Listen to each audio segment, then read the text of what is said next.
Oh man, from the bottom of my punk rock heart, you always been very generous with me in the radio show. Through the last 16 years, we become friends, and I become friend with the band, and I love the band. Every record has a special place in my heart and in the heart of people here in Quebec. But maybe for people, and I would be surprised that don't recognize those beautiful eyes, beautiful hat. Who the hell are you? Yeah, my name is Eric, guitar player of Millencolin, and thanks a lot, man. We met a lot of times in the Quebec area over the years. Yeah, and the thing is, you never forgot about us. You always been, I think there's a really special friendship between Quebec and you and the Swedish band. And I want to say that, in the 90s, just before the 90s, go back in the 80s, people were not that aware of the scene in Europe in punk rock, less than what we have from the US. So when the 90s arrived, there was that wave of band from Swedish, from Germany, and we start to open up about the world. So for that, and I'm sure you didn't realize that, but you really opened a lot of door, and I think that Quebec realized that there was not just that wave of band, from UK and US. There was that beautiful history in Sweden and all around Europe. But let's get back to when you were a kid, Eric. I'm curious, Yeah. how did you start discovering music? And were there people around you that influence you, parents or friends?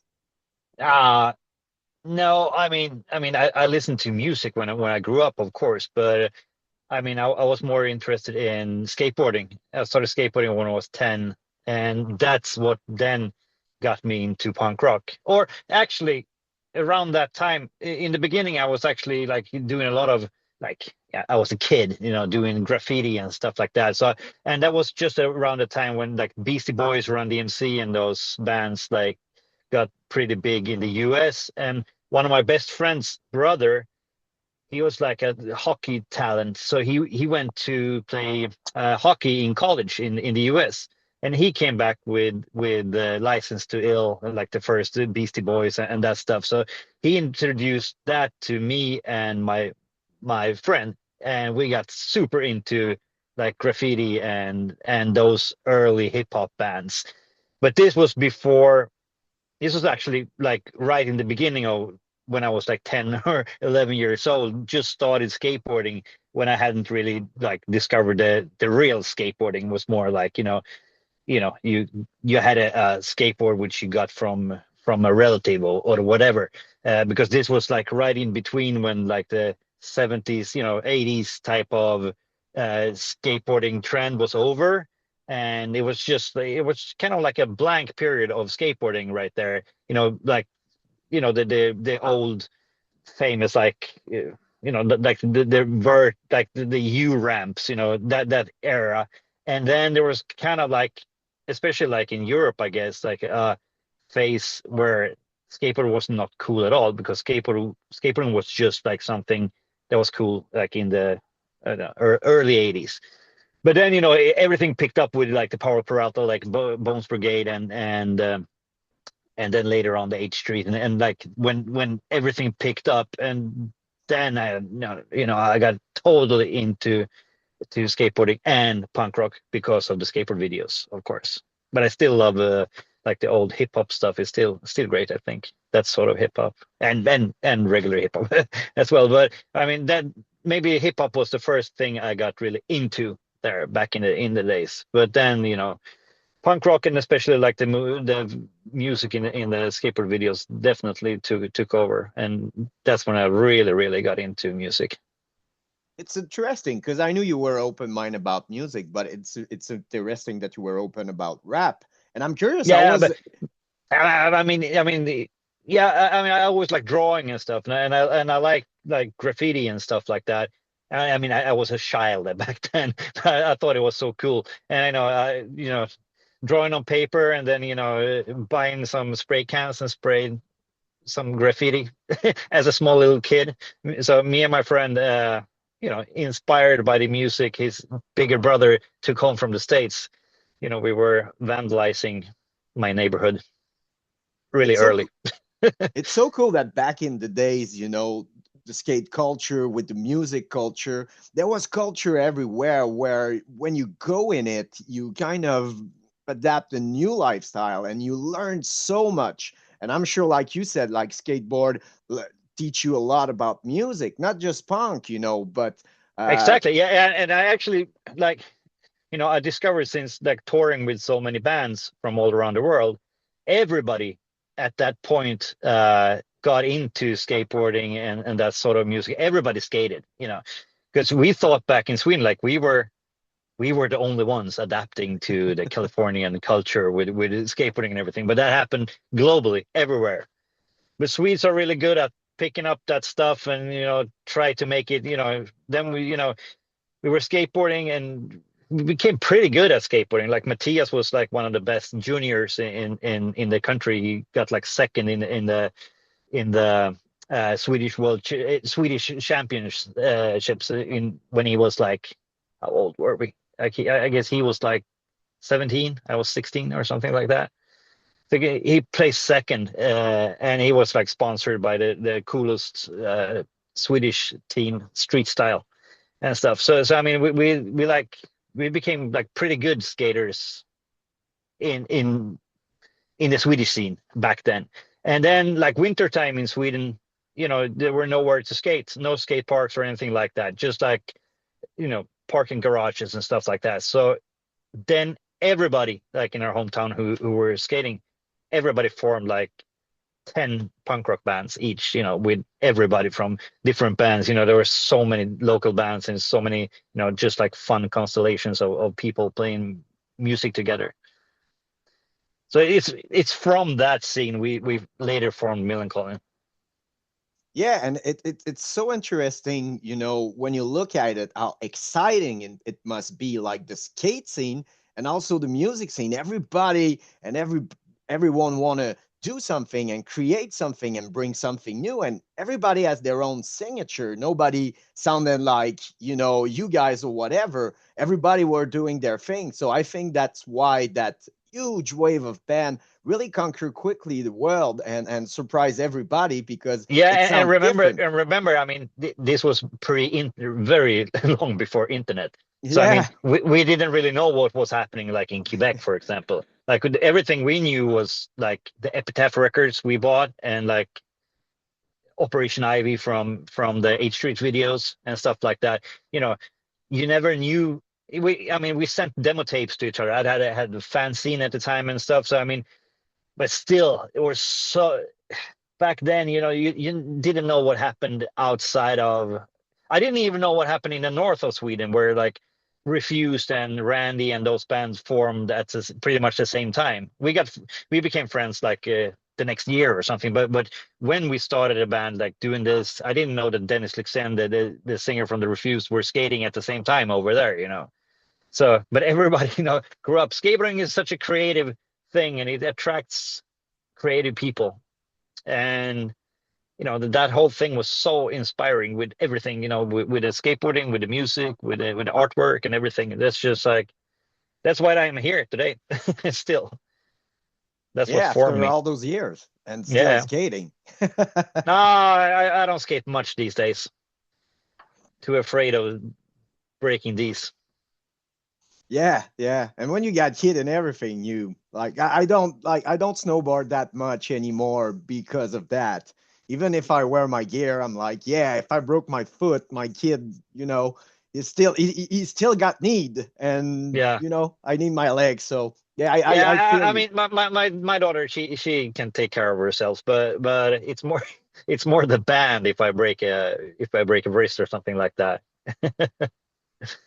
And yeah, so it's pretty exciting to see how the scene was created. But how you guys? What was the state of mind when you met? You guys met in high school, and you know each other for so many years. And that's another thing. We spoke a lot about it, but every time No, but actually, me and Nicola and Matthias, they are from the other side of the city. So we actually met in the skate park. The first time I met Matthias, and those guys were better than the the part of the city where we came from. I was the best. Uh, but we were on a lower level than than the guys from the south of the city, like Matthias Nicola and a guy called Tura, and they were like really close to be sponsored right when we met, and then they like they hung out, so they pushed each other, so they became better than the we were from the west of the city, like the crew I grew up with, but the guys from the south were they were like everybody there was better. There's and that too. I mean, in the same city, and it's still like different, groups of people who like push each other. So they were better. Like everybody there was better at that point. And so we met at. It was around the time when they built a skate park in our hometown, because then everybody from the city like got to the skate park, and those guys were the best.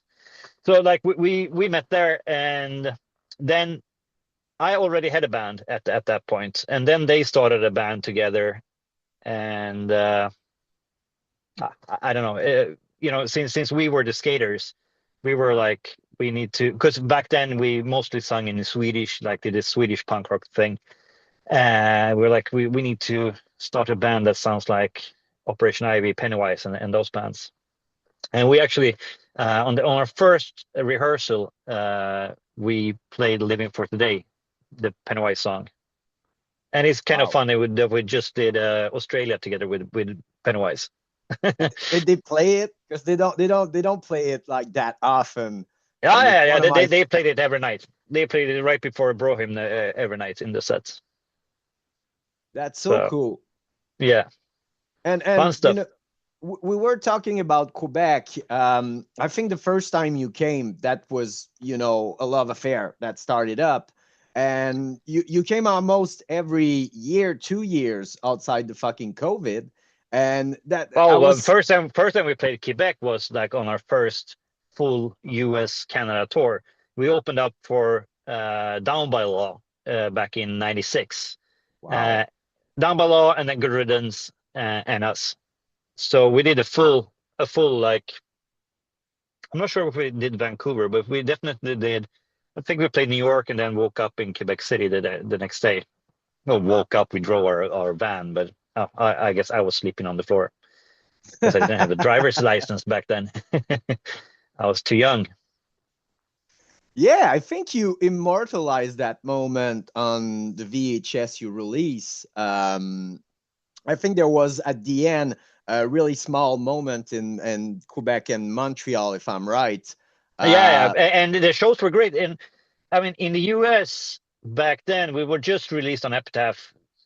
People had heard it, but not too many. But then in Quebec, all of a sudden, like a lot of more people had heard us, because Burning Heart Records was a lot bigger in Canada than it was in the US. And I also remember how European Quebec City looked compared to yeah, the US.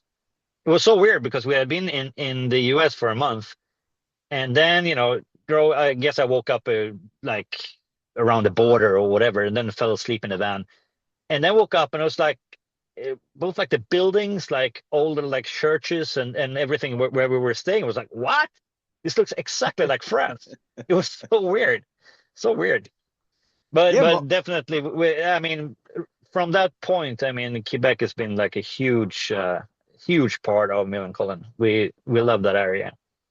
yeah, and that's what I was talking about. Yeah, Still got a the Hyatt copy. Adventures. Yeah, and I think that the special thing about Quebec is that we just love music and we understand the value of band traveling, and we don't take that for granted. So every time it's like the first time. And I think that, yeah, we got stuck in that wave from the 90s, rap, metal, and punk rock. So for my generation, it's crazy to see that, people in their 40s, 50s still going to show like a lot in a years and Yeah, still, yeah. and You I know you got it's a not you it's got not both a like that great taste. everywhere. No, exactly. You both got a great taste in music, and the people who like this music from the beginning seem to stick with it. So it's really, really, really awesome. I mean, the shows we've been playing lately in Quebec's been great, super good. And also I think that when we share through the first time you came, we understood that we have a lot in common with people in Sweden. And since we're French, we have something from Europe in our blood. So I think that Definitely. the Yeah. connection was made there. And maybe the cold too. I know Sweden is a little bit colder than Quebec, but Quebec can be fucking cold, minus 42, 45. So yeah, I think that we bound. And like I said, when you guys start coming our way, we realized that there was a huge scene in Europe, and we open up about that because there were not internet, like you said. We didn't, like, if you didn't read fanzine, and it was hard to find. And maybe a local store knew that there was something and buy a couple of bucks of vinyl from Europe, but it was really rough to find those records. And even like, I think when the first album was out, I'm sure it was really rough to get a copy. But But when, I guess you still got it from Burning Heart Records, I guess. yeah, The, yeah, yeah, because Burning Heart was so good in with the distribution all over the world. That's something that Peter, the owner, he realized early. It was great to get connections all around the world. So he was really he's a big part of our success because of that, because he spread like the Burning Heart albums all across the world really, really early. And in the US, it was like, I guess it was harder to get distribution there. But once we got like signed to Epitaph, uh, things worked out really good for us over in the US as well. But you can definitely tell that Canada, Quebec, I mean, it's completely different than than the US. And just look at it now, the past 4 months or what it is, like what a difference. yeah, it's rough time. Our friendship Uh, with the U.S. Is, but it's just politics. I speak with it's a lot of politics. bands, I know, and and you men should are never like, we love judge the Quebec, people. we Yeah, love Canada, but yeah, and yeah, you love democracy and like good opinions. And I mean, I'm not definitely not back talking the U.S. I love the U.S., but I don't like I don't like the politics in right now in the U.S.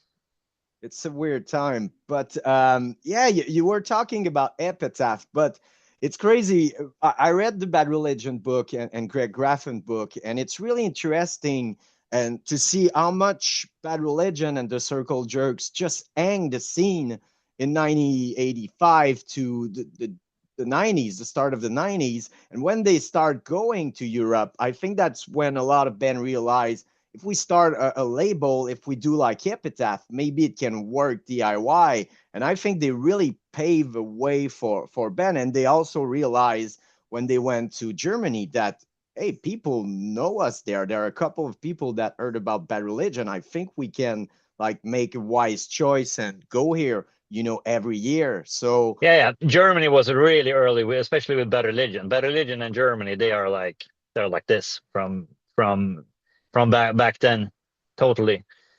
And Better Religion did. I don't not. I'm not sure when Better Religion played their first show in Sweden. It could have been. We opened up for Better Religion in 90. When did we do that? Or wait, am I can really remember. I can really remember. We opened up for both like the Offspring, Green Day, and Bad Religion back in those days. So I think this was around 95. It could have been it could have been that late. Bad Religion came to Sweden. They might have played like a small club show or something before this whole type of music kind of exploded. But I mean, if Bad Religion would have come to Sweden in say 89 and 90, they would have played in front of 300 people. But in Germany, maybe they played already in front of, 800 to 1,000 or something. Germany was like really, really, really, really big on Bad Religion there in the beginning. and you mentioned the Offspring. Smash is the album that really put punk rock on the map for mainstream and everybody. Yeah. Even still to that day, metalhead love that records. People that listen to rap, that records as it was a huge game changer. But after that, a lot of people are talking about Dookie and Out Come the Wolf and Blink. But Life on the Plate was also a huge part of that wave. That record was released DIY, and I'm sure you were so surprised about the reception. But how much Yeah, like but to be honest, in Sweden it was not DIY at all. Like we became like really big here with Tiny Toons, our first album, and we had a few, which was insane for us because we went from being a really small band to signing to Burning Heart, released a like one mini CD, then the second mini CD, and all of a sudden around that we just exploded in Sweden. First in the underground scene, but then since Sweden is not a big country, it kind of exploded to TV and radio as well. So, when we released Life in a Plate, it came in on I think number 4 on the Swedish charts already. With Life in a Plate, and Tiny Toons before that had already sold like I don't know 40,000 copies in Sweden. So we were kind in Sweden, we were kind of big at that point because of the Offspring and Green Day becoming really big in '94, and then they were like, "Who's the Swedish band that sounds like that?" And it was us, and skateboarding became like really big at that time too. We were like a perfect match for the new culture that started there, that became huge in Sweden. but the thing is you were not sounding at all like them, and that's No, no, no, cool. You that's kind had of this. true. Yeah, I Yeah. get it. That was because, yeah, I think that, a lot of people talking about pop punk, but I think that it always been there when you see the Descendants, but way before, like Stiff Little Finger and Buzzcock. And I think it's always there. A good song is a good song, and it need to be catchy. So people got it stuck in their head. So you just play well that card. And I think it was in you when you create and everything, the Yeah, and I harmonies. guess since we played a lot of Swedish punk rock before Millencolin and listened to a lot of Swedish punk rock too, like melodies in Swedish punk rock has always been like melodies in Swedish music in general. Okay, I mean, just take a look at it. I don't know if you know how many Swedish producers have been, creating Britney Spears, creating, these huge Max Martin and stuff like that. They are like really, really, really good with melodies. So I mean, in the Swedish culture, the melodies are a big thing. In Swedish, like in Swedish traditional music, melodies is huge. And in the Swedish punk rock, there was a lot of melodies. So I guess somewhere we brought that into when we tried to sound like Californian. I mean, I guess that's what created the Millencolin sound, that mixture. Yeah, even in death metal, Swedish band have that touch of melody, and you're right. And I think the best example is Ghost right now. I think Yeah, they yeah. got I it heard in that their, they entered number one on the American Billboard. yeah, with their new record. I'm not surprised. They really are one of the biggest band, out there right now. And I love them because it's catchy, and yeah, he's doing very well. And it's fun to see band like Kiss, creating a universe and a world around that. Yeah, he's super smart, and I mean, it's just him. He's a one man show, but Ghost. I mean, he's got hired guns pretty much. I mean, and it's impressive. Just this guy from an hour from Örebro, Linköping, grew up in the music scene, and it's just like I guess he's like a year younger than me or something like that. I think it's just like super talent, and he's so funny. I mean, the whole idea with Ghost and everything is so smart. Like he's he's really enjoying everything, I think. Yeah, and that's the key, like to Yeah, still have fun. And I think that you always approach the band as a playground, and it's not about the fame. And you sing that, I think it's on True Brew. It's not about the fame or the fortune. It's all about the music and be servant to create things that you love. And you do it for yourself yeah, first, and then like people respond to that. That's the bonus. yeah, yeah, totally, totally, absolutely. I mean, if we wouldn't love this, we would not do this. But I mean, this is such a huge part of our life, our lives. So I mean, we love this. So happy to still be able to do this. So the last record was SOS, which I love. Again, it Thanks. was different. I think that every records are different, and that's a cool thing. You don't want to recreate what's done, and I think that SOS was something like you always have that mature approach with the lyrics, and but I think it was a step ahead, for the band catalog. So how's the thing right now? Do you like you're gonna embrace a huge tour? Do you guys working on something? It's, I mean, there are lots of song ideas, but we don't really rehearse these days. Everybody's spread out. Me and Matthias are here in Örebro, but Nicola is in Gothenburg. Larson is down south in Malmö. So we don't really rehearse. I mean, we send stuff to each other and we talk on the phone the whole time. But we're not like, back when we started the band, we were jamming or whatever, writing songs together. That's not happening these days, and it hasn't happened in the last 20 years.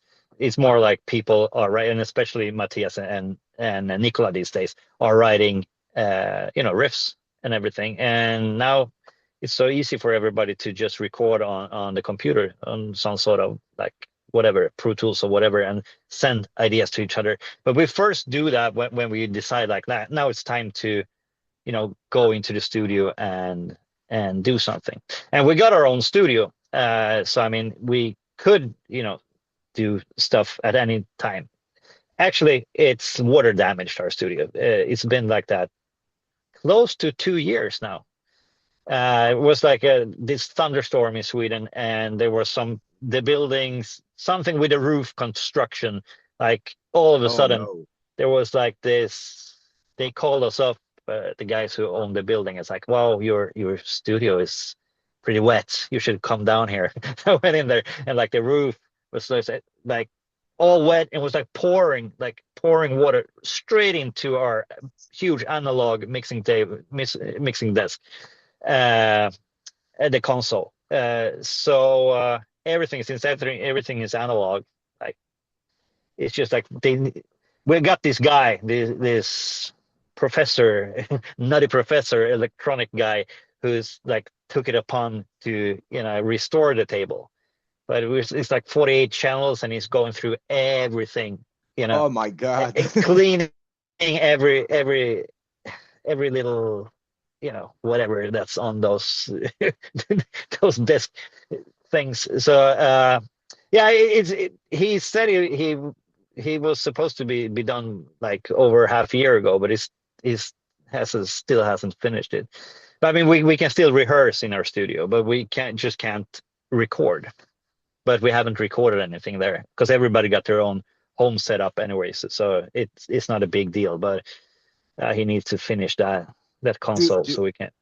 do the insurance pay for like should they I repair think the they do. roof? He came up with a price, and I think the insurance, accepted that, and the guys who owns the building as well, like because there were a lot of other rooms in that building who got kind of messed up as well. So I think everything goes under one insurance, and but they accepted like what he's charging, and we haven't paid rent since it happened either. So whatever. We're not recording an album right now. It would imagine if we would have been like in the middle of a recording and that would have happened. Yeah, and Because lost everything. Like fuck. yeah. Because our whole Pro Tools system was on a rack like underneath Yeah. as well, and that got damaged too. So a mess. But That, yeah, that's the word I had in mind. It's a fucking mess. Got yeah. 6 water damage in my house. 6. I know. I Six. know. Wow. Yeah. Yeah. Yeah. We fix everything now. We hope so. But yeah. Yeah, but it's terrible. 3. Like my house right in front of me is also like it's kind of an old house, and there's something with the sewers and everything. It can get stuck, and then like everything comes up in my basement. So I have these water sensors now. So an alarm beeps, and that happens a lot. And That's the knock worst on wood, thing. knock on wood, it hasn't been like really, really terrible yet. But it's always like it's not going to fix itself. There's old pipes, and one time when I get back home, it's going to be flooded, I'm sure. And that's the Oh, worst thing about owning a house, especially an old house. yeah, yeah, the stress. Every time it's raining for 2 days, you're like, oh my God, we need to Yeah, check the and house. insurance companies, everything below ground, they're just like, no, no, no, we're not touching anything. So we're getting anything from like stuff that comes up from the from the ground. Yeah, I'm working in insurance, so that's why I ask. Oh yeah, yeah, It's yeah. not my department. I'm more in group insurance with But is it the same enterprise. in Canada too? Like stuff below ground that's just like you don't get shit. Or Yeah, now, yeah, way more yeah, because they're losing a lot of money because of the reclamation, so they need like to fix it. So like they're less, they cutting in because normally they would pay a couple of years ago, but they stopped doing that. Yeah. yeah, I know. You don't feel safe at all. Yeah, like what No. happened in LA with the fires there. So many people which the insurers never covered anything. Yeah, you're and it's such tragedy. It's the photos, it's the memories. It's more than just the material. Yeah, yeah, yeah, It's the absolutely, life. absolutely. But still, like, I mean, if you paid for an insurance and you lose your house with that big tragedy, and on top of that, you're like, you don't get any money at all. You're like out on the street. That's fucking crazy. Yeah, So yeah. yeah, yeah, yeah, yeah. Global warming. I mean, everything floods and shit that happens. Of course, insurance companies are not, making the money they used to with a safe weather. So I mean, no, not Yeah, good.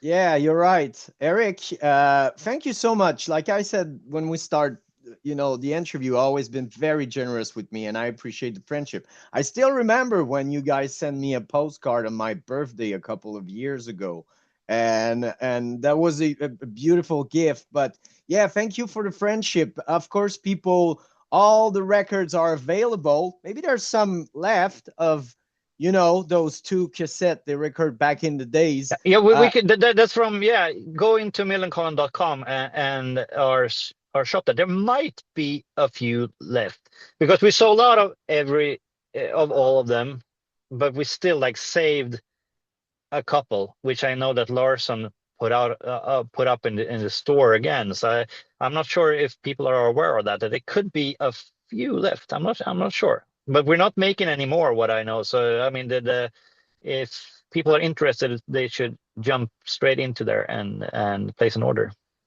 Nikolai told me at one point, I think I have a box of those tapes, and I'm like, they're selling like, I don't know how much on eBay, but they're selling a lot. They're not Oh, cheap, so and see, he's got a box yeah, of the demo tapes. yeah, It he wouldn't said it would somewhere. it wouldn't surprise me. I mean, first of all, those demo tapes we did back then, we made them ourselves, like with the dual cassette, play and record. So every all those demo tapes are copied. You know, you play and rec on a dual cassette player.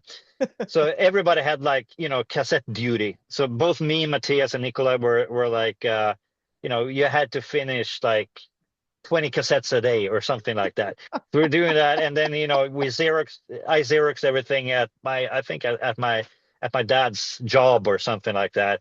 Cut everything together, put it into the cover and everything. So that I mean, so all those, especially maybe on the second cassette, we had some printed or whatever made up how you make it at the facility, but on the first one, the goofy one, that was just me, Nicola, or Matthias at cassette decks.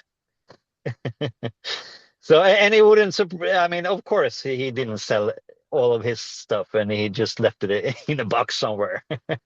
He's like, I don't want to give them that's demo, and like, but people request it, and I'm sure you find it, surprising after all those years that people like, oh, we want to hear these songs, and they enjoy it like the way they were. I mean, like that album. I mean, our first songs. I mean, we kind of learned how to play music at that point, but it's pretty rough those recordings. But still, that's what formed our band.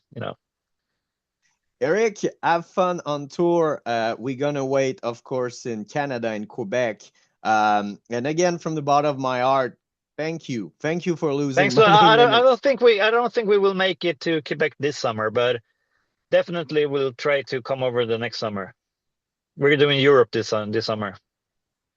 Yeah, because the Red Bridge was amazing, by the way. It Yeah, was yeah, so that was cool. great times, great times.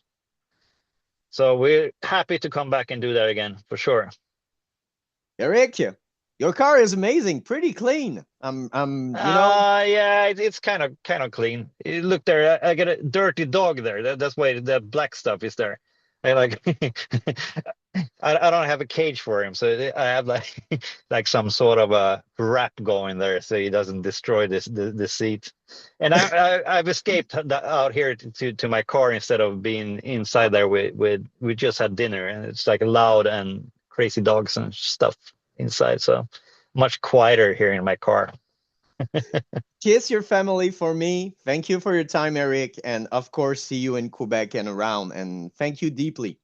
Absolutely, man. See you, buddy. Cheers, man. Cheers. Take Bye, care. Eric.